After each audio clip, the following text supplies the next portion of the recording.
श्रीशुकोवाच वर्यानेशते प्रश्नः कृतो लोकहितं नृपो आत्मविसम्मतो पुंसां श्रोतव्यादिशुजः परः।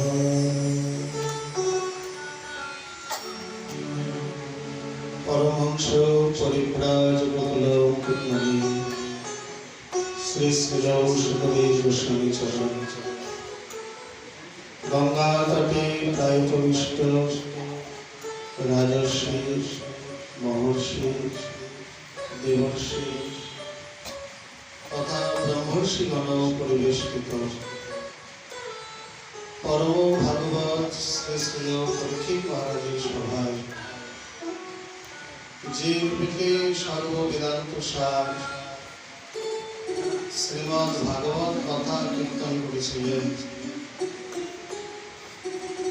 প্রসঙ্গত আজ আমরা সেই কথা শ্রবণ কীর্তনের গতি হয়েছি।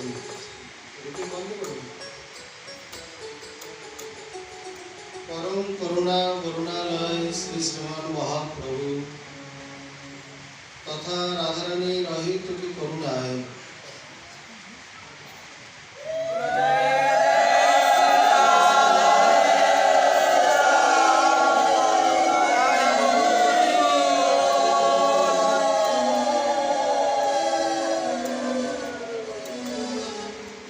সেই কথা সত্ত্বে আজ দ্বিতীয় দিবস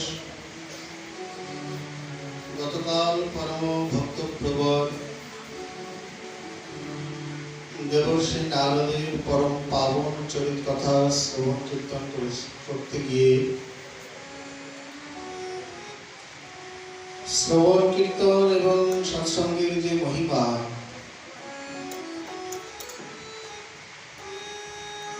সেই প্রসঙ্গে আমরা যথামতি আলাপ আলোচনা এবং আস্বাদন করে এসেছি।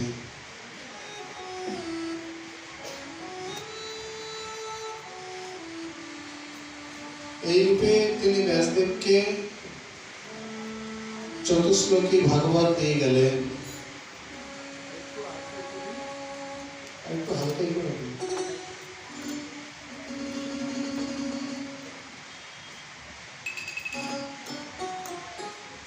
ব্যাসদেব প্রকট করলেন, কিন্তু ভাবছেন এই ভাগবত আমি কাকে দেব,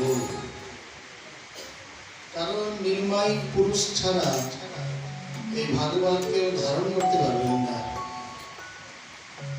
ইতিপূর্বে বেদ বেদান্ত ইত্যাদি তিনি অনেককেই দান করেছেন, কিন্তু ভাবছেন ভাগবত কাকে দান করব। এই রূপে তিনি তপস্যায় রত হলেন। ওদিকে গর্গ সংহিতা মতে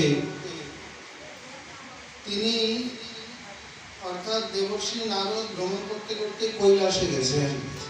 দেবাদিদেব মহাদেব তিনি ভজনে রত, পার্বতী মা একা রয়েছেন, তার কাছে গিয়ে তিনি ভগবান নামে যেখানে গান ভগবান নাম কীর্তন করেন, নারায়ণ নারায়ণ নারায়ণ।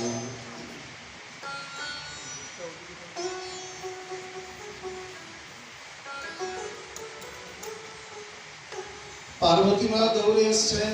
দেবর্ষি বিভিন্ন জায়গায় ভ্রমণ করেন, তার চলায় না জানে নতুন নতুন খবর। এসে দেবর্ষি পার বলছেন, মহাদেব কোথায়? বলছেন তিনি তো এখানে নেই, তিনি ভজনে আছেন। কখন আসবেন? সেই সন্ধ্যাবেলা। যাই কখন? বলে সকালে। সারাদিন তুমি একা? বলে হ্যাঁ, কি করবো আর। তোমার মতো সুন্দরী যুবতীকে ফেলে একা একা গুহায় বসে ভজন করে, তার দিকে একটু নজর রেখো। বলে না না, আমার স্বামীর মতো স্বামী হয় না। আরে জগতে সব থেকে ভোলা, এই জন্যে তার নাম ভোলানাথ, শ্রেষ্ঠ ভোলা। দেবর্ষি বলছেন, দেখো যে যত সাদা তার মনটা ততই কাদা। মহাদেব হচ্ছে কর্পূর বর্ণের মতো। পার্বতী মা বলছেন, আপনি সকাল সকাল আমার স্বামী নিন্দা শোনাতে এসছেন? বলছেন না, একটু নজর রাখতে বলছে আর কি। সে বিরাট কপটী, সে তার মনের কথা কাউকে খুলে বলে না। বলে না, আমি তার প্রিয়া, আমি তার অর্ধাঙ্গিনী, আমি সমস্ত কিছু জানি। ও সব জানো? বলে হ্যাঁ। আচ্ছা বলো তো, সে ভালো ভালো এই সোনা রূপা ইত্যাদি হাড় বাদ দিয়ে হাড়ের মালা কেন গলায় পড়ে আছে? বলে তা তো জানি না। এই যে বললে তুমি সব জানো। লোকে কত দামি প্রসাধন মাখে, স্নো পাউডার মাখে, আর তোমার স্বামী কোথায় ছাই ভস্য মেখে বসে আছে। উজ্জয়িনী মহাকালেশ্বরে এখনো প্রত্যেক দিন শ্মশানের একটা টাটকা ছাই এনে তাকে আরতি করা হয়, একে বলে ভস্মারতি। বলে আমি তো সব জানি না। বলে এই তো বাবা, তুমি সবই জানো বললে অথচ কিছুই জানো না। নারদের কাজ হচ্ছে খটকা বাজানো, খটকা বাজিয়ে চলে গেলেন।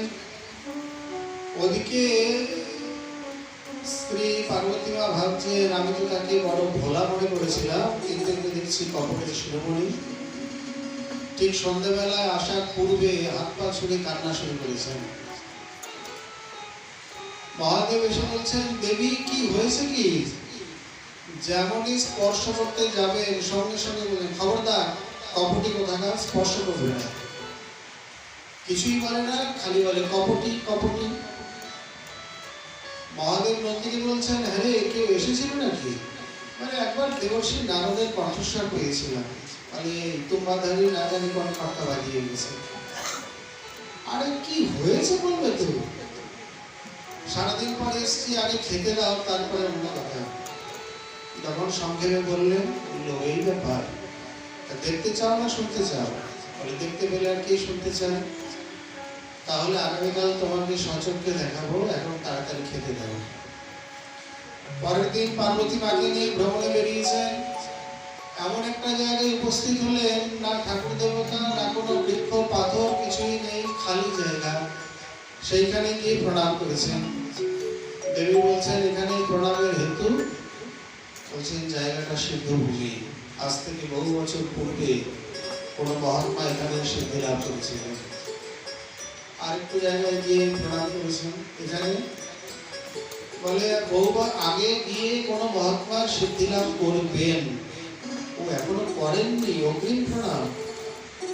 এই তোমার সঙ্গে প্রণাম করে করে আমার ঘাড় কোমর সব ব্যথা হয়ে গেল, আমি পারবো না। সারাদিন আমি কত প্রণাম করি জানো? এই একটু একটু প্রণাম করি তোমার ব্যথা হয়ে গেল। আসলে তোমাকে কি বলবো, তোমার তো এদিকে রুচি নেই, এই জন্য আমি তোমার কাছে সেই অমর কথা বলিও না। তুমি না বললে জানবো কি করে? তাহলে যারা কথায় রুচি রাখে না তাদের কাছে আমি কথা বলি না।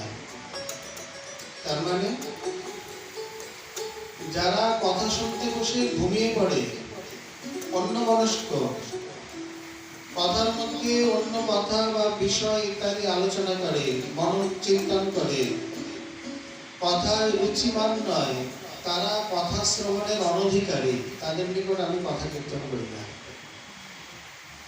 কথা বলতে বলতে তুমি পড়বে ঘুমিয়ে, আর তোমার কাছে অমর গাথা আমি কি করে বলবো? বড় আশ্চর্য, পার্বতী মা যদি অনধিকারিণী হয়, তাহলে জগতে অধিকারী আর কে হবে? মহাদেব পরিষ্কার বলছেন, যারা কথার মধ্যে নিদ্রালু, তন্ত্রাচ্ছন্ন হয়ে পড়ে, তাদের নিকট আমি কথা কীর্তন করি না। এটি চক্রবর্তী পাদের মতে এক প্রকার অনর্থ, যাকে বলা হয় লয়। মানে নিদ্রা থেকে উঠে এসছে, অথচ পাঠে বসতে না বসতেই মাথা ঢলে পড়ে। উঠে বাইরে যায়, তখন আর কোনো ঘুম নেই। টিভির সামনে বা তাসের দোকানে, চায়ের দোকানে তাসের আড্ডায় বসুক, তখন কোনো ঘুম নেই। আর পাঠে কীর্তনে বসলেই যত ঘুম। আশ্চর্য,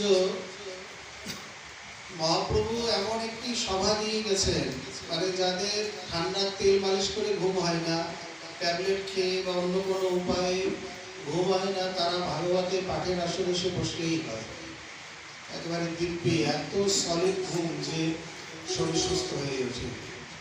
আর তারপরেও যদি না আসে, মহাপ্রভু যে যন্ত্র দিয়ে গেছে, যে মালা ঝোলা, হাত ঢুকালেই হলো। সঙ্গে সঙ্গে নিদ্রাত হয়ে পড়ে। এক বৃদ্ধা কোথা থেকে পাঠে শুনেছে যে ভাগবত সকলের মনোবাসনা পূরণ করে। উনি ভাবছেন আমি যাই দেখি আমার মনোবাসনা যদি পূরণ করে। কিভাবে? ভাগবতে গিয়ে বসতে না বসতে তিনি ঘুমিয়ে পড়েছেন। মানে অনিদ্রা রোগ, তার ঘুম আসে না, বায়ু চড়ায়। বয়সকালে এমনিতেই ঘুম কমে যায়, যেমন বাচ্চাদের ঘুম বেশি। শিশুদের কমপক্ষে 14 ঘন্টা ঘুম চাই, তবে কি তাদের শরীর পুষ্ট হয়। শিশু তাকেই বলে সর্বদা সেতে ইতি শিশু, সবসময় যে শুয়ে থাকে, ঘুমিয়ে থাকে, তাকেই শিশু বলে। বয়সের সঙ্গে সঙ্গে সেই ঘুম কমতে থাকে। বৃদ্ধ বয়সে গিয়ে ঘুম খুবই কমে যায়। তা বৃদ্ধা ভাগবতের আসরে এসে তার ঘুম এসে গেছে। পাঠের পরে বক্তার সঙ্গে দেখা করে বলছে, মহারাজ আপনি কি মন্ত্র জানেন? ও কেন? আপনি যে বিদ্যা আজকে প্রয়োগ করেছেন, আমার ডাক্তার পর্যন্ত ঘুম আনাতে পারে না। আর পাঠে বসার সঙ্গে সঙ্গে কি সুন্দর ঘুম। ঘুমটা ভালো হলে মাথা যন্ত্রণা কোনো ধরে না, শৌচটা পরিষ্কার হয়, শরীরটা ঝরঝরে থাকে। কালকে এসব ঘুমাবেন আর কি। ঠিক আছে, এই যে কদিন পাঠ হবে আমি এখানে কদিন একটু বেশ করে ঘুমিয়ে নেব। পাঠক ভাবছে ভগবান কত ধরনের ভক্ত তৈরি করেছো। যাক, যেভাবে এসে একটু ঘুমাতো, ভাগবতে তো এসে বসুক।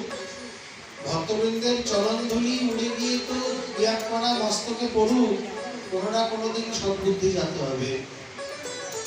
শেষে গিয়ে বলছেন আমার কাছে কিছু টাকা আছে, আমি ভাগবত দেব। কি জন্যে? স্বামীর মৃত্যুতে নাকি? সাধারণত কেউ না মরলে তো ভাগবত হয় না, মৃত্যু হবে তবে তো কি ভাগবত দেবে নাকি তার তিথিতে?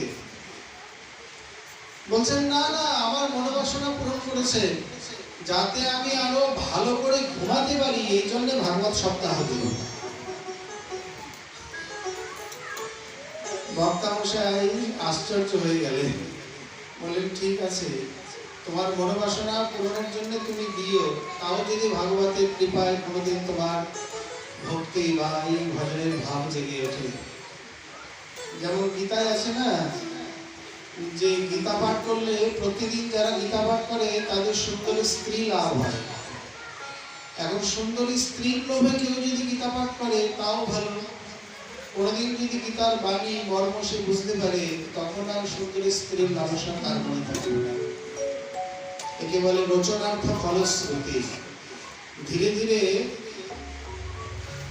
এই রূপে তার মধ্যে মানে ভগবান যেন ভাগ পেতে রেখেছে, যে কোনো প্রকারে ভক্তি মন্দিরে যে প্রবেশ করুক, এটাই তার অভিপ্রায়। পার্বতী মা বলছে আমি ঘুমাবো না, আপনি বলুন। মহাদেব বলছে আমি তো চোখ বন্ধ করে বলবো, তুমি ঘুমাবে কিনা আমি বুঝবো কি করে? অনেক যুক্তি করে শেষে স্থির হলো পার্বতী মা মাঝে মধ্যে হু হু করবে আর মহাদেব চোখ বন্ধ করে কথা বলবে। খুব ভালো যুক্তি। মাঝে মধ্যে এই পার্বতী দেবী হু হু করছেন, মহাদেব কথা বলতে বলতে দশম স্কন্ধ পর্যন্ত বলেছেন, তারপরে পার্বতী কখন ঘুমিয়ে গেছে নিজেই জানে না। ওদিকে গোলক বিহারী তিনি রাধারানীকে বলছেন এইবার আমাদের গোলকের লীলা ভূলোকে প্রকাশ হবে। বলে কেন? বলে এখানে তো অনেকদিন হলো, এবার নর্তের জীব কিছু জানো? বলে যেখানে বৃন্দাবন, গোবর্ধন, যমুনা, রাধাকুণ্ড, নন্দগ্রামাদি নেই, সেখানে গিয়ে আমরা সুখ পাবো। বলে আমাদের সঙ্গে ধামও যাবে। বলতে বলতে লীলা তো প্রকট হয়ে গেল, কিন্তু সুখ এসে মূর্ছিত হয়ে পড়েছিলেন কৈলাসে ভগবান ইচ্ছায়। আর এই সুখ ভাগবতামৃত পাঠ করতে করতে তিনি মূর্ছা ভঙ্গে ওই হু হু করতে লাগলেন। কারণ দেখলেন এখন যদি আমি হু না করি তাহলে ভাগবত সম্পূর্ণ বর্ণন হবে না। পার্বতীর গলা নকল করে বাকি তৃতীয় স্কন্ধ পর্যন্ত হু করতে থাকি। এই অমর কথায় মহাদেব যেখানে মানে অমরনাথ যেখানে কীর্তন করেছিলেন তার নামই অমরনাথ, বর্তমানে যে বিরাট তীর্থ। আশ্চর্য, বরফ গলে পড়ে পড়ে মানে ধীরে ধীরে সেই বরফ থেকেই অমরনাথ তৈরি হয়, আবার একসময় বিলীন হয়ে যায়। বড় দুর্গম ক্ষেত্র। এদিকে মহাদেব চোখ খুলে বলছেন, পার্বতী শুনলে প্রভুর কথা? কত সুন্দর, কত মিষ্টি কথা। ও মা, পার্বতী দিব্যি নাক ডাকছে, ঘর ঘর, এমন জোরে নাক ডাকছে মহাদেবের কণ্ঠস্বর কোথায়। মহাদেব বলছেন, এই পার্বতী, এই তো প্রভু আমি এখানে। আরে তুমি তো এখানে, বলছে না ঘুমাবে না? প্রভু কখন দিয়ে ঘুমিয়ে গেছে আমি নিজেই জানি না, কিন্তু ঘুম করলো কি? তুমি কতদূর শুনেছো? আমি তো মহিষীদ্বীপ পর্যন্ত শুনেছি। তাহলে বাকি দ্বিতীয় স্কন্ধ কি মুখ করলো? সামনে তাকিয়ে দেখছেন প্রেমভরে সুখ তখনও পর্যন্ত ঘুম ঘুম করেই চলছে। তাহলে দেখো, আজ তোমার জন্য এই অমর কথা পক্ষী সমাজে চালু হয়ে গেল। দাঁড়াও আমি পাখিটাকে দেখি, তারপর তোমাকে দেখবো। এই বলে যেমনই ত্রিশূল উঠিয়েছেন, পক্ষী তো দের দৌড়। কোথায়? কৈলাস থেকে একেবারে বদ্রীনাথে। এমনিতেই ঠান্ডা, তার মধ্যে জাবালি কন্যা বিটিকা ব্যাসদেবের পত্নী শীতের দিনে চুল ছেড়ে রোদ পোয়াচ্ছিলেন। যেমনই হাই তুলেছে, বৃক্ষ কোটর মনে করে সুর তার মধ্যে। মহাদেব তো মারবার জন্য উদ্যত। ব্যাসদেব বলছেন, প্রভু দাঁড়ান দাঁড়ান, আমার নিজ স্ত্রীটাকে মারবেন কেন? বলে, স্ত্রীকে মারবো না, পাখিটাকে মারবো, আমার কথা শুনে নিয়েছি। ব্যাসদেব বলছেন, এই জন্যই লোকে আপনাকে ভোলা বলে। বলে কেন? যে একবার অমর কথা শুনে নিয়েছে সে তো অমর হয়েই গেছে, সে তো মরবে না, মাঝখানটা আমার স্ত্রীটাই মারা যাবে। কথা তো তাহলে প্রভু আপনি যান, আমিও পুত্রের জন্য আরাধনা করছিলাম, এই ছড়েই হয়তো পুত্র হবে। মহাদেব তো চলে গেলেন। দীর্ঘ 12 বছর গর্ভে ভূমিষ্ঠ আর হয় না। ব্যাসদেব বলছেন, কিরে মাতৃহন্তারক, তুই তোর মাকে হত্যার জন্য এসেছিস? ভিতর থেকে বলছে, আপনি কে? বলে, আমি তোর পিতা। বলে, কে কার পিতা, কে কার মাতা? আপনিও মায়াগ্রস্ত, স্বয়ং মায়াধিপতি যদি আমাকে আশ্বাসন দেয় তবেই আমি ভূমিষ্ঠ হব, নইলে হব না। ব্যাসদেব দেখলেন স্বয়ং ভগবান ছাড়া উপায় নেই। তখনও দ্বারকালীলা প্রকট রয়েছে। এই দ্বারকায় জানালে প্রভু বললেন, চলো আমার প্রিয় ভক্ত এসছে। স্বয়ং মায়াপতি তিনি এসে তাকে প্রকট করালেন। বললেন, এই অত্যন্ত দূরত্বয়া জগৎ বিস্মৃতিকারিণী মায়া তোমাকে বন্ধন করতে পারবে না, তুমি প্রকট হও। বলার সঙ্গে সঙ্গে শ্রী সুখ প্রকটিত হয়ে শ্রী ভগবান পিতাকে প্রণাম করে একেবারে বনগমন করলেন। শ্রী ভগবানই তার নামকরণ করলেন ব্যাস। তদীয় পুত্র সুখবৎ মনকম ঘ্রুতে ভবতু তৎসুখ এব নাম। তোমার পুত্র সুখ পাখির মতো মনজ্ঞ মনোহর সুন্দর কথা বলতে পারবে, এই জন্য তার নাম রইল সুখদেব। বলিয়ে শ্রী সুখদেব জি মহারাজ কি। ভগবান তো চলে গেলেন। ব্যাসদেব হে পুত্র করে ডাকতে লাগলেন, কিন্তু কোনো কথাই শুনলেন না। সোজা চলে গেলেন তিনি বনমধ্যে।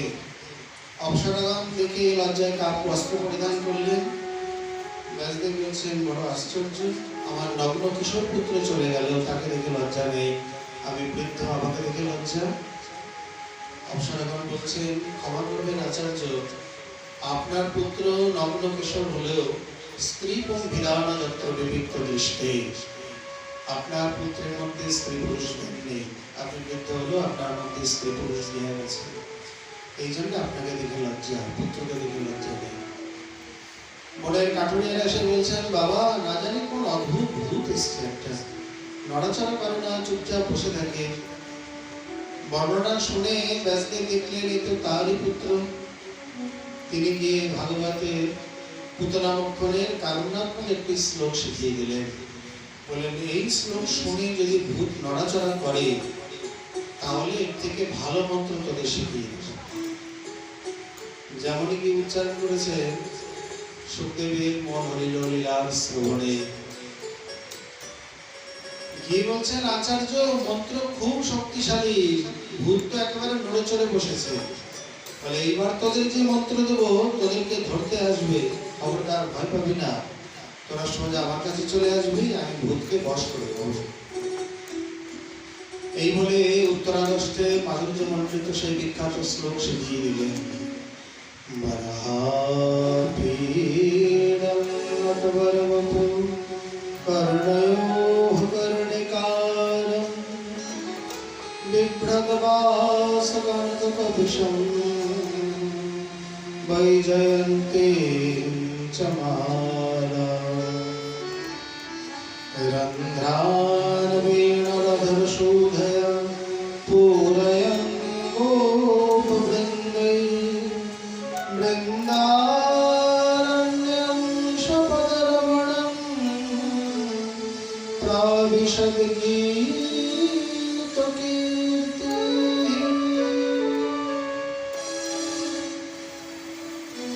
দৌড়ে এসছেন, সঙ্গে সঙ্গে বলছেন হরির গুণাক্ষিপ্তমতির ভগবান বাদরায়ণে অধ্যগান মহদাখ্যানং নিত্যং বিষ্ণুপ্রিয়ম।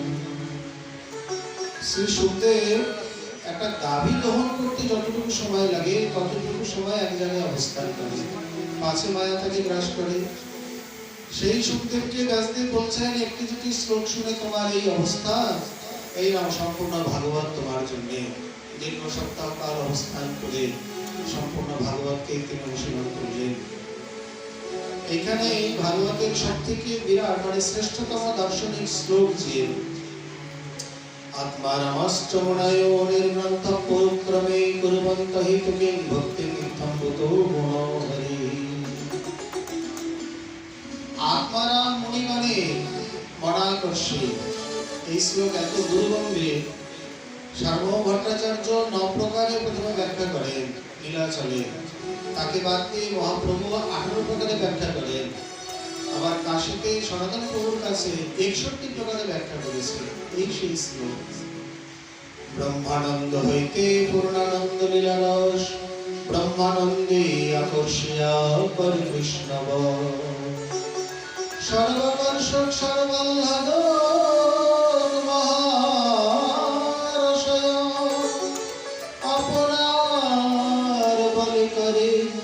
সর্ব বিস্মরণ। ভক্তি সিদ্ধি মুক্তি সুখ ছড়ায় যার বন্ধে, অলৌকিক শক্তি গুণে কৃষ্ণ কৃপায় বন্ধে। কৃষ্ণ বলতে গেলে এখন অনেক কথাই চলে আসে, আমাদের সময় এতই কম। কৃষ্ণ মানে কি? কৃষ্ণ মানে কৃষির ভূবাচক সত্তা নষ্ট নির্বৃতি বাচক তৈরক্য পরম ব্রহ্ম কৃষ্ণ ইত্যাদি ধীয়তে। কৃষ্ণ ধাতু আকর্ষণে বিলক্ষণে, আর স্ন প্রত্যয় আনন্দার্থে। এর মধ্যে আকর্ষণ অর্থটা নেওয়া হয়েছে কৃষ যুক্ত স্ন, মূর্ধন্য শাখা বাদ দিয়ে থাকে ন, যুক্ত হয়ে হলো কৃষ্ণ। যদ্যপি অনেক অর্থ, মহাপ্রভু বলছেন কৃষ্ণ শব্দের বহু অর্থ নাহি মানি, শ্যাম সুন্দর যশোদা নন্দন এই মাত্র জানি। এটি লক্ষ্মীদাস স্বামীর কথা। যশোদা স্তনন্ধয়ে শ্যামল তমাল তিসি কৃষ্ণ শব্দের রূঢ়ি। রূঢ় মানে পঙ্কজ মানে কি? পঙ্কজ মানে হলো কমল, পদ্ম ফুল। কিন্তু এর অর্থ করা যায় পঙ্কে জাত ইতি পঙ্কজ। পঙ্ক মানে পা, কাদা। পাকের মধ্যে যা জন্মায় তাই পঙ্কজ। কিন্তু পঙ্কজ বললে অন্য কাউকে না বুঝিয়ে কেবল কমলকেই বোঝাবে। তেমনি কৃষ্ণ শব্দের অনেক অর্থ। কৃষ্ণ মানে কালো, কৃষ্ণ মানে অন্ধকার। কিন্তু এই সমস্ত অর্থকে না বুঝিয়ে কেবল যশোদার স্তনপানকারী শ্যামল তমাল তিসি, তিস মানে অঙ্গকান্তি, শ্যামল তমাল বরণ শ্রীকৃষ্ণচন্দ্রকেই বোঝাবে, অন্য কাউকে বোঝাবে না। এইখানে কৃষ্ণকে বলছেন সর্বাকর্ষক সর্বাহ্লাদক। কিভাবে তিনি সর্বাকর্ষক আমরা বুঝবো কিভাবে? কবিরাজ গোস্বামী পরম বিজ্ঞানী, পরম দার্শনিক। এটাকে বুঝতে হলে আমাদের জড়বিজ্ঞানে আসতে হবে। এই জগৎটি ফিজিক্সের মতে এই জগৎ চলে আকর্ষণ বিকর্ষণে। লোহাকে চুম্বক আকর্ষণ করে, চুম্বকের চৌম্বকীয় শক্তি থেকে লোহার আকর্ষণ শক্তি যদি বেশি হয়ে যায় তাহলে লোহার চুম্বককে আকর্ষণ করবে। এটাই অভিমত। আপনারা এই সময় সমস্ত কাজ ফেলে এখানে এসে বসে আছেন, আপনাদের ঘরে কাজ নেই? এই সময় আপনাদের কোনো কাজ থাকে না ঘরে? তো ফেলে দিয়ে এখানে বসে আছেন কিসের জন্য? ওই 8টার সময় খিচুড়ি দেবো ওই জন্যে নাকি? তাহলে তো 8টার সময় আসলেই হয়। কথার আকর্ষণে, ভাগবতের আকর্ষণে যেই পাঠ শেষ হয়ে যাবে তখন বিকর্ষণ হয়ে গেল, আপনারা ঘরে ফিরে যাবেন। এখানে কেন, দূর দূরান্তে বৃন্দাবনে কত দূর ছুটে যায় মানুষ, নিয়ম সভায় কত কষ্ট করে, কত অর্থ সময় পরিশ্রম করে মানুষ যায়, কত দূর দূরান্ত থেকে, বিদেশ থেকে। একটাই আকর্ষণ, ভগবত কথা, ধাম, সৎসঙ্গ, নিয়ম সভা, ব্রত উদযাপন। তেমনি আমাদের সকলকে আকর্ষণ করছে জাগতিক কথা বা বিজ্ঞানে মাধ্যাকর্ষণ শক্তি। পৃথিবীকে তার থেকে বড় উপগ্রহ, সকল উপগ্রহকে আকর্ষণ করছে সূর্য। কারণ ঋগ্বেদের মধ্যে সূর্য আত্মা জগতস্তস্থ, সূর্য জগতের শক্তির মূল কারণ, আত্মা, শক্তির আত্মা। সূর্য না থাকলে সব অন্ধকার। এই যে আজকে সূর্যকে দেখা গেল না, কয়েকদিন যদি এরকম হয় তাহলেই হয়েছে আর কি। জল বাষ্প হবে না, মেঘ হবে না, বর্ষণ হবে না, বৃক্ষের সালোক সংশ্লেষ প্রক্রিয়া হবে না, খাদ্য তৈরি হবে না, জীবজগৎ ধ্বংস হয়ে যাবে। সূর্যকে আকর্ষণ করছে কে? ব্রহ্মাণ্ড। ব্রহ্মাণ্ডকে ব্রহ্মাণ্ডের অধিপতি। ব্রহ্মাকে ক্ষীরসাগর, তৃতীয় পুরুষ, তাকে দ্বিতীয় পুরুষ, তাকে প্রথম পুরুষ, তাকে মূল সংকর্ষণ, তাকে বলরাম, বলরামকে কৃষ্ণ। এইভাবে সমস্ত ব্রহ্মাণ্ডকে আকর্ষণ করছে কে? সর্বাকর্ষক, সর্বাহ্লাদক, মহারসায়ন। এই শব্দটা বুঝলে কৃষ্ণকে বোঝা হয়ে যাবে। প্রথম গুণ সর্বাকর্ষক। আকর্ষণ করে কি করে? আপনাদের এখানে শুধু বসিয়ে রেখেছে না, আনন্দ দান করছে। কিসের মাধ্যমে? কথা কীর্তনের মাধ্যমে। সর্বাহ্লাদক, লাদনাত্ম আনন্দার্থে, ভক্তগণের সুখ দিতে লাদিনীর কারণ। রাধারানীর আরেকটি প্রকাশ বিশেষ হচ্ছে শ্রী লাদিনী মূর্তি বা শক্তি। যেখানে যেখানে ভক্তি শক্তিতে বা ভজনীয় বিষয়ে ভক্ত আনন্দ লাভ করে সেখানে সেখানে লাদিনী শক্তির প্রকাশ বিকাশ জানতে হবে। ভক্তিকে এইভাবে বিজ্ঞান ভিত্তিক ভাবে বুঝলে তাহলে ভক্তিতে আস্থা আসে, ভক্তিকে ছাড়তে ইচ্ছা করে না। যদি ভক্ত ভজনে আনন্দ লাভ না করে তাহলে জানতে হবে তার মধ্যে লাদিনী শক্তির প্রকাশ ঘটছে না, মানে রাধারানীর কৃপা তার মধ্যে বর্ষিত হয়নি, হচ্ছে না, তিনি ভজনে আনন্দ লাভ করতে পারছেন না। যদি বিন্দুমাত্র ভক্তি ভজনে তিনি আনন্দ লাভ করেন, করতে পারেন, জানতে হবে তার মধ্যে লাদিনী শক্তির বিকাশ, প্রবাহ চলছে, রাধারানীর কৃপা বর্ষণ হচ্ছে। অতএব ভক্তগণের সুখ দিতে লাদিনীর কারণ। ভক্তকে ভগবান কি দিয়ে সুখ দেয়? দুটো বিল্ডিং দিয়ে, এক গাড়ি টাকা দিয়ে, এসব দিয়ে? এগুলো তো জড় বস্তু। আগে কি চতুশ্লোকিতে বলবেন, যদ্বা তপস্বিতে নিষ্ঠা তয়েষ মদনুগ্রহ। ব্রহ্মণ, আপনি যে 60,000 বছর ধরে তপস্যা করছেন এটা আমার অনুগ্রহে করতে পারলেন, তাহলে পারতেন না। এটাই আমার কৃপা। অতএব জড় বিষয়, জড়বস্তু দান আমরা মুখে বলি, রাধারানীর কৃপায় আমার 2 বিঘা জমি হলো বা একটা দোকান হলো, কিন্তু এটা মূলত তত্ত্বত বিচারে এটি কৃপা নয়, কৃপা আলাদা বস্তু। যাই হোক, সর্বাকর্ষক, সর্বাহ্লাদক, তিনি জীবজগৎকে আকর্ষণ করে আনন্দ দান করেন। মহারসায়ন, কেন না তিনি মহারসের আশ্রয়। অয়ন মানে আশ্রয়, তিনি রসাধার, রসিকেন্দ্র মৌলি, রসবৈ স রস যেবায় লব্ধানন্দে ভবতি। উপনিষদ কতভাবে বলেছেন। কবিরাজ গোস্বামী এই অর্ধপায়টুকু বোঝা যায় তাহলে কৃষ্ণ শব্দকে, কৃষ্ণ তত্ত্বকে মোটামুটি বোঝা হয়ে গেল। এইভাবে তিনি শ্রী সুকমণিকে ভাগবত অধ্যয়ন করালেন, করিয়ে বলছেন আমার কর্তব্য শেষ। এখানে দ্বিমত আছে, কেউ কেউ বলেন এরপর সুকমণি ঊর্ধ্বলোকে চলে গিয়েছিলেন, পরে আবার এসছেন। কেউ কেউ বলে তিনি ছায়া সুখ ইত্যাদির ব্যবস্থান করে পরে পরীক্ষিতের রাজসভায় গিয়ে উপস্থিত হয়েছিলেন। মহাভারতের যেখানে সেই, ভাগবতের সেখানে শুরু। এখানে সৌনক মুনি তিনি কিছু প্রশ্ন আদি করলেন, সেই প্রশ্নের উত্তর দিয়ে যদ্যপি স্ত্রী মানে যুদ্ধ শেষ, তথাপি অশ্বত্থামা দ্রৌপদীর পঞ্চপুত্রকে কেন হত্যা করেছিলেন? যে প্রতিহিংসার আগুন। দৈপায়ন নদে দুর্যোধন অনুভঙ্গে বসে আছেন, লুকিয়ে আছেন। অশ্বত্থামা কৃপাচার্য এই প্রকার কয়েকজন যারা কুরুক্ষেত্রে যুদ্ধে বিলীন হয়নি, তারা দূরে গিয়ে বিশ্রামে গেছেন। কারণ কুরুক্ষেত্রে ঘুমাবার উপায় নেই। একে তো কুকুর শ্রীকাল শকুনের মহোৎসব, ওদিকে বিধবা পত্নীগণের ক্রন্দন, কি করে ঘুমাবে? কিন্তু যে বৃক্ষের নিচে গিয়ে বিশ্রাম করছে, সেই বৃক্ষে ছিল কাকের বাসা। পেঁচা রাত্রিবেলা আক্রমণ করেছে, কাক দিনে দেখে রাতে দেখে না, পেঁচা রাতে দেখে দিনে দেখে না। দুজন দুজনার শত্রু, ঠোকরাতে ঠোকরাতেই দু চারটে কাককে ফেলেই দিল। এই দৃশ্য দেখে অশ্বত্থামা মনে করছে পাণ্ডবগণ নিশ্চিত এখন ঘুমাচ্ছে, এই সময় আক্রমণ করলে আমার পিতৃহত্যার প্রতিশোধ নিতে পারবো। কিন্তু সর্বান্তর্যামী জেনে আগে পাণ্ডবগণকে অন্য শিবিরে নিয়ে গেছে। দ্রৌপদী পঞ্চপুত্র বলছে আরে যুদ্ধ জয় তো হয়েই গেছে, আর ভয় কিসে? তারা যায়নি, তারা ঘুমিয়েছিলেন।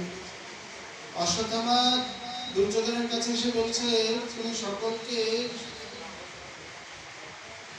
এই প্রকার সেনাপতি করলে, আমাকে করলে না। আমাকে যদি একবার সেনাপতি করতে, অন্তত পঞ্চপাণ্ডবের একটি মুন্ড এনে হলো তোমাকে উপহার দিতাম। দুর্যোধন দেখলেন আমরা শত ভাই মরে গেলাম, এরা একজনও গেল না, এই যদি মারতে পারে মারুক। নিজের শরীরে রক্ত দিয়ে তিলক করে দিলেন, বললেন যাও তোমাকে আমি সেনাপতি করে দিলাম। যদ্যপি রাত্রিবেলা যুদ্ধ হয় না, কিন্তু নিয়ম ভঙ্গ তো আগেই হয়ে গেছে। গিয়ে দেখছেন দেবাদিদেব মহাদেব পাহারায় রয়েছে, কোনো মতেই ভিতরে যেতে পারেন না। একটা বেলপাতা নিয়ে ওম নমো নমঃ শিবায় করে যেমনই দিয়েছেন, ভোলা তো ভোলা, সবই ভুলে যায়। বলছেন কি চাই? একটু সরে দাঁড়ান, ভিতরে যাব। মহাদেবের যে নাইট ডিউটি ভুলে গেছে, তাড়াতাড়ি সরে গিয়ে ভিতরে অষ্টধামাকে ভিতরে চলে গেলেন। অন্ধকারের মধ্যে 5 জনকে হত্যা করে এনে একটা কাপড়ে জড়িয়ে দুর্যোধনের সামনে ধরাম করে ফেলে দিয়েছে। দুর্যোধন অত্যন্ত আক্রোশে তাড়াতাড়ি বড় মুন্ডটাকে নিয়ে হাতের মধ্যে একেবারে চুরমার করে দিলেন। বলেন এটা তো ভীমের মাথা নয়, নিশ্চিত তার পুত্রের মাথা। যে মাথায় আমি এত জোরে লোহার গদা আঘাত করেছি, গদা চুরমার হয়ে গেছে, মাথা কিছু হয়নি, সেই মাথা আমি হাতে ভেঙে দিলাম, কিন্তু আমাদের বংশনাশ করলি। হর্ষ এবং শোকেতে হলো দুর্যোধনের মৃত্যু। বৈশম্পায়ন আগেই বলে দিয়েছিলেন, হর্ষ হলো এই জন্যে পাণ্ডব গেল না, পাণ্ডবের পুত্র মারা গেছে। আর শোক হলো এই জন্যে যে আমাদের বংশ মনে হয় রইল না। কিন্তু দুর্যোধন জানে না যে উত্তরার গর্ভে পরীক্ষিত তখনও পর্যন্ত রয়েছে। এদিকে দ্রৌপদী দেবী সকালে দেখে চিৎকার করতে লাগলেন। অর্জুন বুঝতে পেরেছেন অশ্বত্থামা ছাড়া এত বড় বীর আর কেউ নেই। কৃষ্ণকে তাড়াতাড়ি রথ সাজাতে বললেন। অশ্বত্থামা ভয়ে ব্যাসদেবের আশ্রমে লুকিয়ে রয়েছেন, সেইখান থেকে ব্রহ্মাস্ত্র নিক্ষেপ করলেন। ব্যাসদেব তিরস্কার করলেন, এখনো ব্রহ্মাণ্ড প্রলয়ের সময় নেই, ভয় নেই, আর তুমি ব্রহ্মাস্ত্র নিক্ষেপ করলে, তাড়াতাড়ি ফিরিয়ে নাও। কিন্তু দ্রৌপুত্র হয়েও ব্রহ্মাস্ত্র ছাড়তে জানে, ফিরাতে জানে না। ভগবান অর্জুনকে ইশারা করলেন, সঙ্গে সঙ্গে দুটো অস্ত্রকে তিনি ফিরিয়ে নিয়ে অশ্বত্থামাকে পশুর মতো বেঁধে দ্রৌপদীর চরণে ফেলে দিলেন। তাকে দেখেই আবার তার মন ফিরে গেল। ও মুচ্যতাম মুচ্যতাম এইস ব্রাহ্মণ নিতরাম গুরু। আমি আমার পুত্রকে হারিয়েছি, একে মেরে তার পুত্রকে পাবো না। আমি যেমন কাঁদছি, এর মা কৃপিদানের জন্য না কাঁদে, ছেড়ে দাও। সকলে বলছেন না না, এই মিছামিছি শিশুগণকে হত্যা করেছে আততায়ী। ভগবানের দিকে তাকালেন, ভগবান বলছেন ব্রহ্মবন্ধর হন্তব্য আততায়ী পদারণ। ব্রাহ্মণ নিন্দিত কর্ম করলেও তার শরীর দণ্ড নেই, আর আততায়ীকে অবশ্যই বধ করা উচিত। অশ্বত্থামা একাধারে 2 কি করবেন? মাথার মণিটিকে নিয়ে অপমান করে মানে পশুর মতো বেঁধে তাকে পাঠিয়ে দিলেন। এরপর আবার ব্রহ্মাস্ত্র নিক্ষেপ করেছেন পাণ্ডব শূন্য করার জন্য উত্তরার গর্ভকে লক্ষ্য করে। উত্তরা দেবী অন্য কারোর কাছে না গিয়ে শ্রী ভগবানের কাছে স্তুতি করতে লাগলেন, পাহি পাহি মহাযোগী দেব দেব জগৎপতি। হে মহাযোগীশ্বর, হে দেবদেব, আমার জন্য নয়, পুরো পাণ্ডব কুলের একমাত্র বীজ আমার গর্ভে, আপনি তাকে রক্ষা করুন।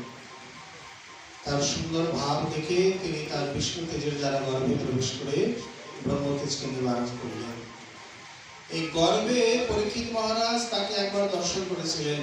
এই জন্য ভূমিষ্ঠ হওয়ার পর বারবার সকলকে পরীক্ষা করতেন, এই কি সেই, এই কি সেই।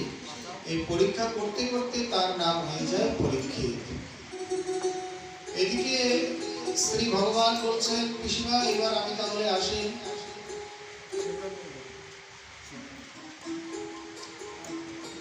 যেমনই শ্রীকৃষ্ণচন্দ্র বলছেন যেবার আমি আসি, কুন্তী দেবীর চোখটা একেবারে ছলছল করে উঠল। তুমি চলে যাবে?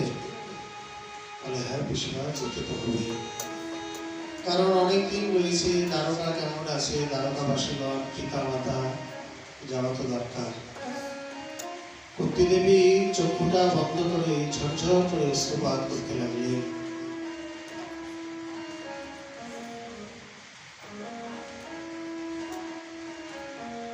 কৃষ্ণায় বাসুদেবায় হরে পরমাত্মনে নন্দ গোপ কুমারায় গোবিন্দায়।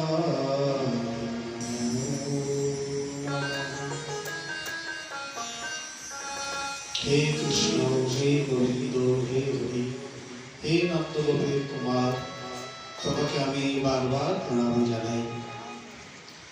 কৃষ্ণ বলছেন, পিসিমা তুমি কি চাও? বলে যা চাইবে তাই দেবে। বলে হ্যাঁ, তোমাকে অদেব তো আমার কিছুই নেই, তাহলে আমাকে বিপদ দাও। বিপদ? বিপদ কি কি করবে? বিপদ সন্তন শাশ্বত তন্ত্র তন্ত্র জগৎগুরু ভবত দর্শনম যৎসে অপুনর্ভবত দর্শনম। কবিরা সুখ মাত শিল পড়ু जो नाम हृदय पे जाए, बलिहरि बातों की जो पल पल हरि नाम रटाए।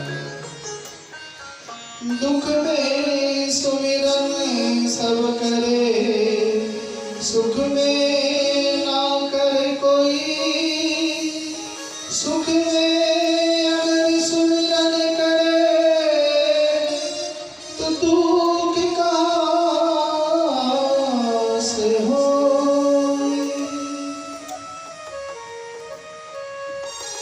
কবিজি বলছেন, সেই সুখের মাথায় বজ্রপাত হোক যে সুখের দিনে প্রভু তোমার নাম ভুলে যায়, আর সেই দুঃখের বলিহারি যায় যে ফলে ফলে তোমার নাম স্মরণ হয়ে থাকে। দুঃখের দিনে তো সকলে হামদসূদন বলে, সুখের দিনে কে বলে? কিন্তু সুখের দিনে যদি কেউ ভগবানকে স্মরণ করে তাহলে মনে হয় তার জীবনে দুঃখ আসে না, কিন্তু আমরা বুঝতে চাই না। জগতে এমন কিছু ভক্ত, যেমন মাতা কুন্তী, ভক্তরাজ প্রহ্লাদ, তারা ভগবানের কাছে কেউ পাপ, কেউ দুঃখ ইত্যাদি চেয়েছে। প্রহ্লাদের কথা আমরা আসবো। কিন্তু আমরা সাধারণ ভক্তরাও যদি আমাদের কোনো বিপদ হয়ে যায়, আমরা ভগবানকে দোষারোপ করি। কপাল পোড়া ভগবান চোখের মাথা দিয়ে বসে আছে, দেখে না আমারই হাতটা ভাঙলো, আমারই ছেলেটা মারা গেল, আমারই মোটরসাইকেল চুরি হলো। আরে ভগবান কপাল পোড়া হবে কেন? তার মতো এত সুন্দর চৌরস কপাল ছাদ, ইন্ডিয়া নবীন চাঁদ আর কার আছে? তার মতো কমল কলিকার মতো আকর্ণ বিস্তৃত নয়ন আর কার আছে? কপাল পোড়া তো আমরা। আমরা আমাদের কর্মফল ভোগ করি, দোষারোপ করি ভগবানের। কুন্তিমা বলছেন, আমাদের বিপদ দাও। বলছেন, সেই ভীমের বিষের লাড্ডু খাওয়া থেকে শুরু হয়েছে, বিপদের কোনো শেষ নেই। আজ সবে দাদা রাজা হয়েছে, একটু সুখের মুখ দেখেছে, আবার তুমি বিপদ চাইছো?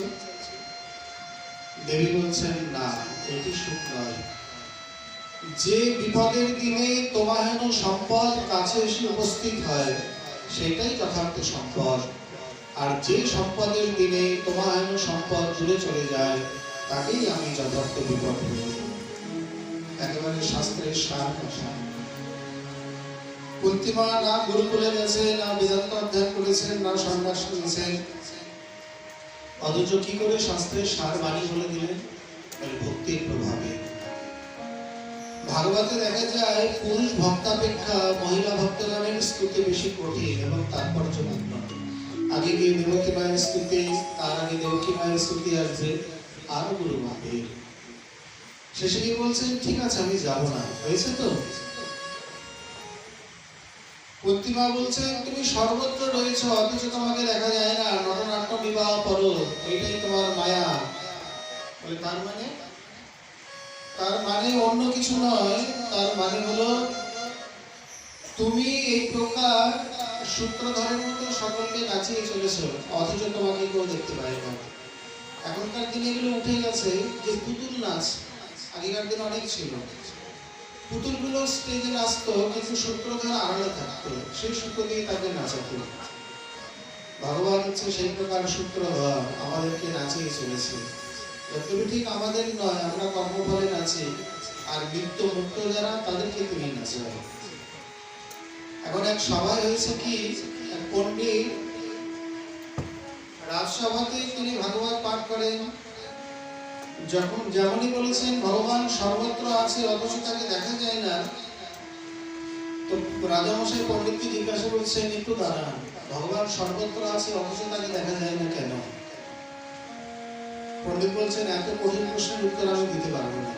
বলি কি, জীবনে প্রথমে একটা প্রশ্ন জিজ্ঞাসা করলাম, আর আপনি বলছেন এত কঠিন প্রশ্ন?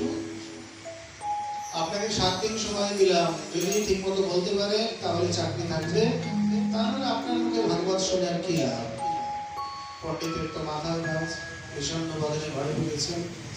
কোনো মতে 1 ঘটি জল নিয়ে হাত মুখ ধুয়ে খেতে তো বসলেন, কিছু দুশ্চিন্তায় পেট ভরে ভোজন করতে পারলেন না, গিয়ে শুয়ে পড়েছেন। ব্রাহ্মণে বলছেন, কি হয়েছে? বলে, কিছু হয়নি, তুমি খেয়ে নাও, যাও।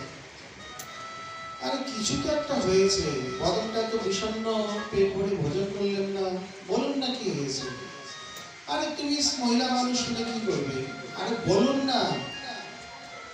সমস্ত ঘটনা বললেন। ব্রাহ্মণী বলছে, আপনার কোনো প্রকার বুদ্ধি নেই। বলে কেন? আরে যে জায়গাটা বোঝাতে পারবেন না, সেই জায়গাটা পাতা উল্টে গেলেই হতো, তাহলে তার পণ্ডিত রাজামশাই জিজ্ঞাসা করতো না। বলে, আমি তো বুঝতে পারিনি, কোনোদিন রাজা জিজ্ঞাসা করেনি, আজকে প্রথম, এরপরে হলে তাই করবো আর কি। আচ্ছা, 7 দিন আছে, কোনো না কোনো প্রশ্নের উত্তর চলেই আসবে, শান্তভাবে খাওয়া দাওয়া করুন। কিন্তু দেখতে দেখতে 7 দিন হয়ে গেল, প্রশ্নের উত্তর আর খুঁজে পেলেন না। ওদিকে রাজ আজ্ঞা যে প্রশ্নের উত্তর দিতে পারুক বা না পারুক, রাজসভায় উপস্থিত হতেই হবে। সভাপূর্ণ লোক, এটা 3 ফেলার জায়গা নেই। ব্রাহ্মণ মনের দুঃখে গমন করছেন। দৈবযোগে যেতে যেতে এক ব্রহ্মচারীর সঙ্গে দেখা, দেখে অকুলে যেন কুল পেলেন। বলছেন, মহারাজ আমি মরে গেলাম, আমাকে বাঁচান। হায়, আমি মরে গেলাম, বাঁচান। কি হয়েছে কি? সমস্ত ঘটনা বললেন। বলি, সহজ প্রশ্নের উত্তরটা দিতে পারেননি? বলে, আপনার কাছে সহজ, 7 দিন ধরেও আমি এই প্রশ্নের উত্তর খুঁজে পাইনি। বলে, চলুন, আপনার হয়ে আমি উত্তর দেব। রাজসভায় উপস্থিত ব্রাহ্মণ বলছেন, মহারাজ আপনার এই কঠিনতম প্রশ্নের উত্তর আমার কাছে নেই, আমার হয়ে এই ব্রাহ্মণ আপনাকে উত্তর দেবে, যদি আপনার ইচ্ছা তাহলে আপনি শুনতে পারেন। বলে, হ্যাঁ হ্যাঁ, ওর উত্তর জানা দিয়ে কথা, বলুন। ভগবান সর্বত্র আছে, তাকে দেখা যায় না কেন? ব্রহ্মচারী বলছে, আমি আপনার চাকর নাকি? এসে দাঁড়িয়েছি, একটা দণ্ডবাদ প্রণাম নেই, বসার আসন নেই, পা ধোয়া জল নেই, আর প্রশ্নের উত্তর দাও? গীতা পড়েছেন? কিভাবে প্রশ্ন জিজ্ঞাসা করতে হয় জানেন? ভালো করে পড়বেন, 4th অধ্যায়, তদ্বিদ্ধি প্রণিপাতেন পরিপ্রশ্ন সেবয়া উপদেশন্তি তে জ্ঞানং জ্ঞানিনস্তত্ত্বদর্শিনঃ। দণ্ডবাদ প্রণাম করে শ্রদ্ধা বিনয় সহকারে প্রশ্ন করতে হয়, তবে তো মহাত্মাগণ উত্তর দেন। বলে, কেন? এর একটা কারণ আছে। শ্রদ্ধাবান লভতে জ্ঞানম, শ্রদ্ধা আছে কিনা আগে আচরণে বুঝবে, তবে তো জ্ঞান দান করবে, নইলে অপাত্রে দান হয়ে যাবে। যে শ্রদ্ধাবান না হলে জ্ঞান লাভ করতে পারে না। শ্রদ্ধাবান জন হয় ভক্তি অধিকারী। যেমন সিংহীর দুগ্ধ স্বর্ণপাত্র ব্যতীত থাকে না, তেমনি অশ্রদ্ধালুকে জ্ঞান ভক্তি উপদেশ করলেও তিনি ধারণ করতে পারেন না। মহারাজ দেখলেন শিষ্টাচারে আমারই ভুল হয়ে গেছে, তাড়াতাড়ি সুন্দর সিংহাসনে বসতে দিলেন, প্রতিপত্নী উভয় মিলে। কারণ শিষ্টাচারের আগেই হচ্ছে আসন, তারপরে পাদ্য, অর্ঘ্য, আচমনীয়। পাদ্য মানে চরণ ধূপকাদের জন্য যে জল দেওয়া হয়। ধন্যবাদ প্রণাম আলোচনা আদি করে করজোরে বলছেন, বলুন আপনার কি সেবা করতে পারি। ব্রহ্মচারী বলছে, আমি গৃহে গৃহে কাছে পোশাক পাই না, অন্যদের পাই না, আমি ফলাহারি। ঠিক আছে, ভিতর থেকে সুন্দর পাতা সুমিষ্ট ফল নিয়ে আসলেন, খায় আর না, চুপ করে বসে আছে। কিছুক্ষণ পরে বলছে, আমি দুগ্ধাহারি, দুগ্ধ পান করবো। আচ্ছা, ভালো গাই দুধ মিশ্রি আদি চিরঞ্জি আদি কেশর দিয়ে ভালো করে জাল দিয়ে নিয়ে আসলেন, তাও পান করে না। একবার এই পাত্রে ঢালে, একবার ওই পাত্রে ঢালে, একবার আঙুল দিয়ে তোলে। মহারাজ বিরক্ত হয়ে গেছে, গিয়ে বলছেন, দুধ খাবেন বললেন, কি হলো, দুধ খান? বলেন আমি ঘি খাবো। বলে, ও দুধের মধ্যে ঘি খুঁজছেন মনে হয়? বলে, হ্যাঁ, শুনেছি দুধ থেকে ঘি হয়। ও, এতটুকু বয়সে বাবাজি তো হয়ে গেছে, ঘি কি করে হয় জানা আছে? বলেন আপনি বলুন। বলে, দুধটাকে আগে ভালো করে ঘাড়া করতে ফুটাতে হয়, তারপর ঈষৎ উষ্ণ অবস্থায় অম্ল সংযোগ করলে পরে থেকে সেটা দই হয়ে যায়। সেই দইকে মন্থন করলে তার থেকে মাখন বা ঘি উঠে আসে, বা সরকে জাল দিয়ে ঘি তৈরি করা হয়। অমনি ঘি খাবো? ব্রহ্মচারী বলছে, মহারাজ এই আপনার প্রশ্নের উত্তর দিলাম আমি। বলে, তার মানে? আচ্ছা বলুন তো, দুধের কোথায় ঘি নেই? এক ফোঁটা দুধের মধ্যেও ঘি আছে, এক মণ দুধের মধ্যেও ঘি আছে, তাই তো? কিন্তু যদি হবন করতে করতে ঘি ফুরিয়ে যায়, তখন এই দুধ নিয়ে তাকে হবন করা হয়, তাহলে আগুন জ্বলবে না নিভে যাবে? নিভে যাবে, সবাই জানে। কেন? দুধের মধ্যে ঘি আছে, তাহলে নিভে যাবে কেন? বলে, ঘি থাকলেও জলীয় অংশ অধিক রূপে রয়েছে।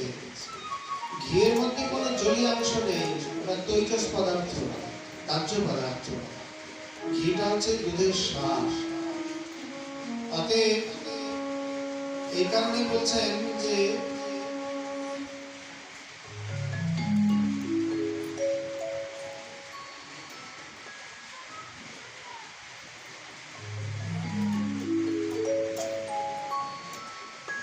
এইভাবেতে বলুন তো, ভগবান কোথায় নেই? ভগবান সর্বত্র আছে। হরি সর্বত্র ব্যাপক সমান, প্রেমেতে প্রকট হয় ভগবান। প্রেমাঞ্জন ছুরিত ভক্তি বিলোচনেন, সন্ত সदैव হৃদয়েষু বিলোকয়ন্তঃ। ভগবান কোথায় নেই? সর্বত্র আছে, কিন্তু এইভাবে দেখতে হবে না। আগে সদ্গুরুর কাছে যাও, গিয়ে দীক্ষা, চরণাশ্রয়, ভজন ক্রিয়া আদি করতে করতে যেভাবে গুরুদেব আচরণ করতে বলে, যখন চিত্ত শুদ্ধিতা লাভ করবে, তখন সর্বত্রই দেখতে পাবে। যখন যেদিকে ফিরাই নয়ন, তব প্রেম রূপ করি নিরীক্ষণ। এ বিশ্ব ভুবন প্রেম নিকেতন, প্রেম লীলা পূর্ণ স্থাবর জঙ্গম দেখে না, দেখে তার মূর্তি, সর্বত্র হয় নিজ ইষ্টদেব স্ফূর্তি। এইভাবে ঈশ্বর দর্শন সম্ভব হয়। তা নাহলে তোমাদের মতো যারা যুক্তিবাদী, যারা কেবল তর্ক করে, তারা এইভাবে পারে না। এই জগতে কিছু যুক্তিবাদী আছে, তাকে একদল রয়েছে, তারা বলে যা চোখে দেখি না তা মানি না। আপনারা আছেন নাকি এই দলে? বলে যা চোখে দেখি না তা মানি না। এটা জড়বিজ্ঞানের কথা। মানে এক্সপেরিমেন্টালি যা দেখবো, যা প্রমাণিত হবে তাই। বলে এমন এমন কিছুই রয়েছে যা চোখে দেখেন না, অথচ ব্রহ্মাণ্ডের সকলেই মেনে নেয়, তাকে মানতে বাধ্য হয়। প্রথম প্রমাণ বায়ু। বায়ুকে যে দেখেছেন হাত তুলুন। ওই একটাও তো হাত উঠল না। বায়ুকে মানেন না আপনারা? সকলেই মানে। যথা বায়ু সর্বত্র মহান, গীতার ভাষায় বায়ু মহান, সর্বত্র গচ্ছতি, সর্বত্র গচ্ছতি সর্বত্র। ভূলোকে দুলোকে গোলোকে সর্বত্রই আছে, কিন্তু তাকে চোখে দেখা যায় না। স্বর্গবাসীরা বায়ু দেবতাকে দেখে, কিন্তু আমরা বায়ুকে দেখি না। সাংখ্যকারিকা একটা সুন্দর শ্লোক আছে, অতি সমীপা দূরাত ইন্দ্রিয় ঘাতাত বা। বস্তু যদি অনেক দূরে থাকে, আপনি এখান থেকে দেখে বলছেন না ওখানে তো কিছু দেখা যাচ্ছে না, তাই বলে কি বস্তু নেই নাকি? আছে। অতি সমীপা, মনে করুন যে কোনোদিন চশমাটা দেখেনি, একেবারে যদি চোখের সামনে এসে ধরেন, সে বলতেই পারবে না এটা কি। একটা নির্দিষ্ট দূরত্বে ধরতে হবে, তবে সে বলতে পারবে। তেমনি অতি সূক্ষ্ম বস্তু যদি অতি সূক্ষ্ম হয়ে যায়, এই তত্ত্ব বোঝাতে গিয়ে গুরুদেব শিষ্যকে এক ঘটি জলের মধ্যে একটা মিশ্রির টুকরো দিয়ে বলছেন, এটা কাল সকালে আমার কাছে নিয়ে আসবে। শিষ্য যথারীতি ভোরবেলায় এনেছেন, গুরুদেব ওকে বলছেন, কই মিশ্রির টুকরোটা কই? বলে বাবা জলের মধ্যে আছে। ওকে দেখতে পাচ্ছি না তো? বলে বাবা ওকে দেখা যাবে না। বলে যাকে দেখা যাবে না তাহলে তুমি বলছো কি করে মধ্যে মিশ্রি আছে?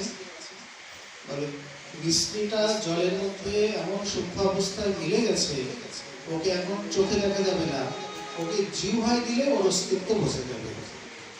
এমনিতে মিশ্রি জলে মিলতে 12 ঘন্টা সময় নেয়।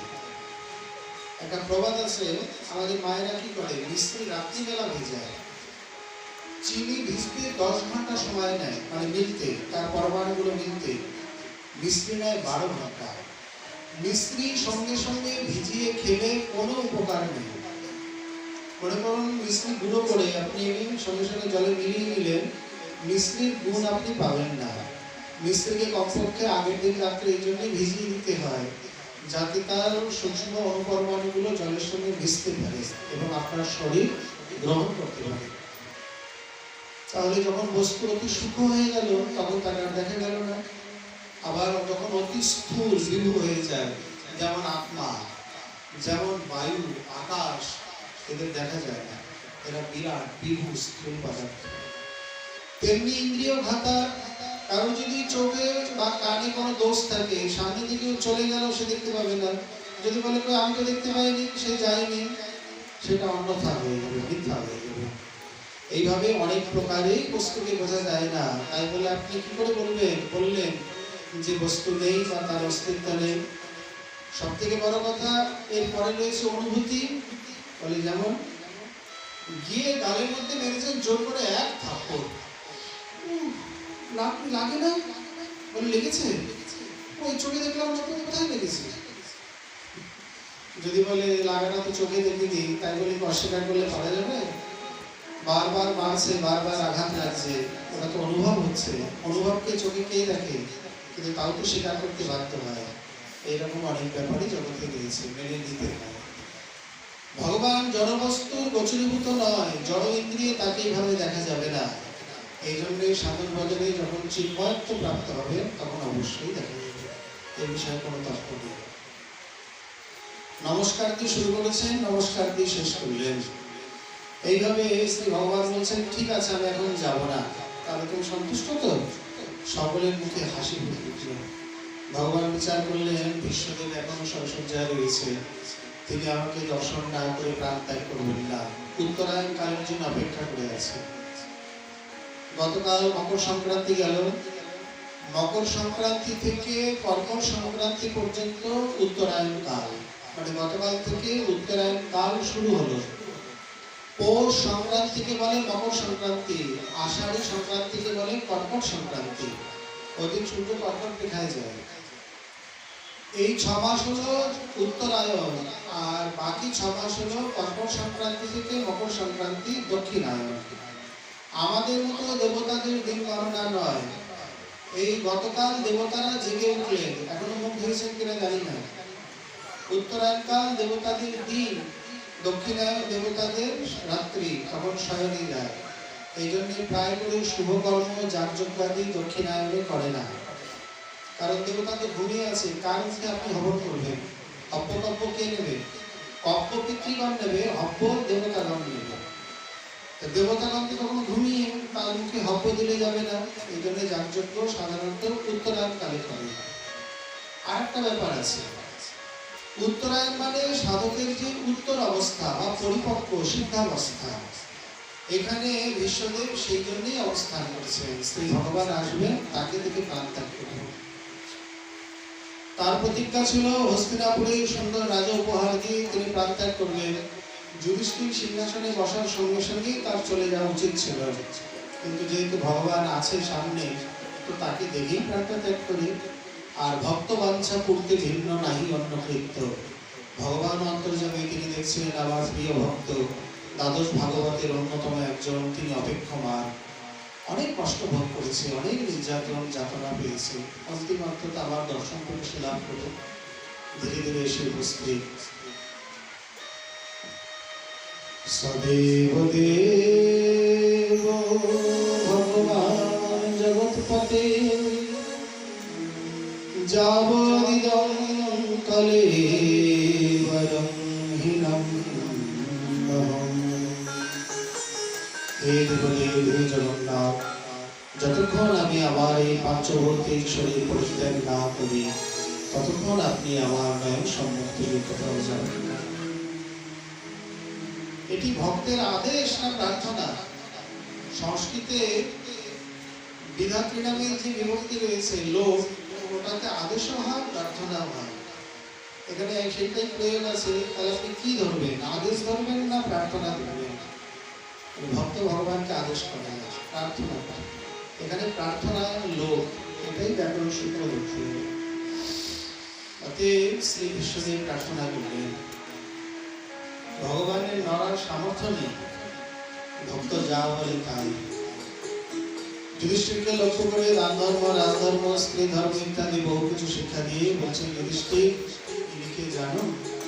বলে হ্যাঁ, আমার মামাতো ভাই বাসুদেব। বলছেন কে কার ভাই? গূঢ়ম পরব্রহ্ম মনুষ্যলিঙ্গম। আমরা ত্রিকালজ্ঞ, তথাপি তার চেষ্টা জানতে পারি না। দুষ্ট কলি দুর্যোধন সিংহাসনে বসে রাজত্ব করলো, তুমি ধর্মরাজ বলে মনে ধীরে বেড়ালে। কৃষ্ণ বলছেন দাদা, মৃত্যুর কথা বাদ দাও, মৃত্যুর সময় এখন না জানি কি বলতে কি বলছে। বিশ্ব হাসছে। সত্যি মায়া নাট্য ভাবে রহি, তোমার মায়া নাট্যে কে না নাচতে পারে, কে না বলুন। ইতিমতির উপকল্পিতা তৃষ্ণা ভগবতী সন্তত পুঙ্গবে বিভঙ্গি শশুকমুপগতে বিহর্তুম গর্ভবে সিংহপ্রবাহ। বিশ্বদেবের মতো স্তুতি হয় না। ইতিমতির উপকল্পিতা তৃষ্ণা। বিতৃষ্ণা বলতে বিগতা তৃষ্ণা, যস্মাৎ যত্র চ ইতি বিতৃষ্ণা। আবার বিশিষ্টা যা তৃষ্ণা সা বিতৃষ্ণা। যেখানে কোনো তৃষ্ণা কামনা নেই সেটি বিতৃষ্ণা। আবার বিশেষ যে তৃষ্ণা আছে সেটাই হলো বিতৃষ্ণা। বিশ্বের ক্ষেত্রে দুটোই, তার অন্য কোনো কামনা নেই, কিন্তু একটি বিশেষ কামনা রয়েছে। কি? আমি এত রাজ্য যুদ্ধ বিগ্রহ ইত্যাদি করেছি, কিন্তু আমার মতিরূপী কন্যা আমি কাউকে সম্প্রদান করিনি। ভগবান তুমি তার পানি গ্রহণ করো। মতি মানে বুদ্ধি। আমার এত সমস্ত কিছু, আমার মন বুদ্ধি আমি তোমাকে দিয়ে সমর্পণ করে বসে আছি, এটি কম কথা নয়। সংসারে থেকে সমস্ত কিছু করে বিশ্বকে বলা হয় কুরু প্রবীর, মানে কুরু বংশে সব থেকে শ্রেষ্ঠ। প্রবীর মানে শ্রেষ্ঠ, বৃদ্ধ, জ্ঞান বৃদ্ধ, বয় বৃদ্ধ, সব দিক থেকে সমস্ত ভার দায়িত্ব তার উপর। তারপরেও ভগবান মন রাখা দেওয়া, এটি কম কথা নয়। ভগবান ভঙ্গি করলেন, বলে কন্যা যখন পাত্র গ্রহণ করে সে তার রূপ গুণ দেখে, তুমি আমার মধ্যে কি রূপ গুণ দেখলে? ত্রিভুবন কমলম তমাল বর্ণম রবিকর গৌরবরাম্বরম দধানে বপুরলোক কুলাবৃতাননভুজম বিজয় সকল তিরস্কো মে নমঃ। ত্রিভুবন কমনীয় তোমার রূপ, তোমার এক অঙ্গে এত রূপ যে নয়নে না ধরে। নখাগ্র থেকে শিখাগ্র পর্যন্ত রূপের হাট নিয়ে তুমি প্রকটিত হয়েছে। আর গুণ, দুর্যোধন মনে করেছিল ভীষ্ম, দ্রোণ, কর্ণ তিনজন পরশুরামের শিষ্য তার দলে। ভীষ্ম, কৃপাচার্য, কর্ণ, অশ্বত্থামা তিনজন অমর তার দলে। ওদিকে নারায়ণী সেনা মনে করেছিলেন যুদ্ধ অনায়াসে জয়লাভ করবেন, কিন্তু পাণ্ডবগণ মাত্র 7 অক্ষরী সেনা নিয়ে গৌরব সৈন্য সাগরকে পার করে বিজয়শ্রীর মুকুট লাভ করলেন। আর তুমি তোমার প্রিয় সখা অর্জুনের মস্তকে তা পরিয়ে দিয়েছো। সে হলো বিজয়ী, তার সখা হলে তুমি, এই জন্য তোমার নাম বিজয়ের সখ। সম্বোধনে দিয়ে বিজয়ের সখে। তোমার মতো গুণ কার আছে? দেখতে দেখতে তার সেই ভক্ত বাৎসল্যের কথা মনে পড়ে গেল। বাস্তবে এই শ্লোকের অনুকরণে আমরা বৈষ্ণব পদাবলীতে একটি পদ দেখতে পাই।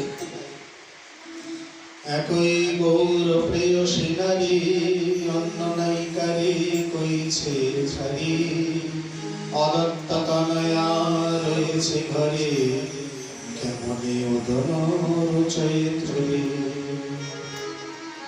মেয়ে বড় হয়ে গেলে পিতামাতার চিন্তা হয় কতদিনে পাত্রস্থ করবো। বিয়ের কোনো চিন্তা নেই, তুমি নিশ্চিন্তে ভোজন করছো, তোমার কোনো চিন্তা ভাবনা বলে কিছু নেই।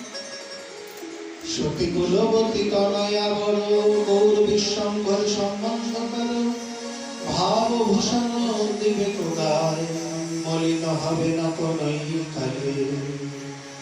64 মহান্ত গোপাল বারো এসব কুটুম্ব হইবে তোর, জানিয়া শুনিয়া সম্বন্ধ করো গৌর বিশ্বম্ভরে আপন করো। এই জগতে গহনায় মলিনতা হয়, সেখানের কাছে গিয়ে তাকে পরিষ্কার করতে হয়। আর গৌর সুন্দর এমন ভাবরূপী ভূষণ দেবে যে ভূষণ মলিন হবে না কোনই কালে। আত্মীয় কুটুম্ব কি হবে? বলে দ্বাদশ গোপাল, 64 মহন্ত, 6 চক্রবর্তী, এরা হবে। প্রথম প্রথম যারা দীক্ষা নেয় তাদের একটা সমস্যায় পড়তে হয়। দীক্ষা নিয়ে বলছেন খবরদার বিয়ে বাড়ি গেলে যাবেন তো জল খেতে পারবেন না। বলে কেন? বলে আপনার বিয়ের পোশাক বুঝি দীক্ষিত পারে না। বলে তাহলে খাওয়া দাওয়া উঠবে না। বলে তাহলে তো মেয়ের বাড়িও যাওয়া যাবে না, কারো বাড়ি যাওয়া যাবে না। একদিকে জাগতিক আত্মীয় কমতে থাকে, আর একদিকে ভক্ত, গুরু ভাই ইত্যাদির সংখ্যা বাড়তে থাকে। প্রকৃতপক্ষে আত্মীয় কে? আমরা তো ভুল বলি, যাদেরকে আত্মীয় বলি ওরা আত্মীয় না, ওরা দেহ সম্বন্ধীয়। কেউ কাকা, কেউ খুড়া, জ্যাঠা, পিসি, মামি ইত্যাদি সব দেহ সম্বন্ধীয়। এই দেহ থাকবে না, পিতামাতা থাকবে না, ওর সঙ্গে সঙ্গে মামা, খুড়া, জ্যাঠা সব বদলে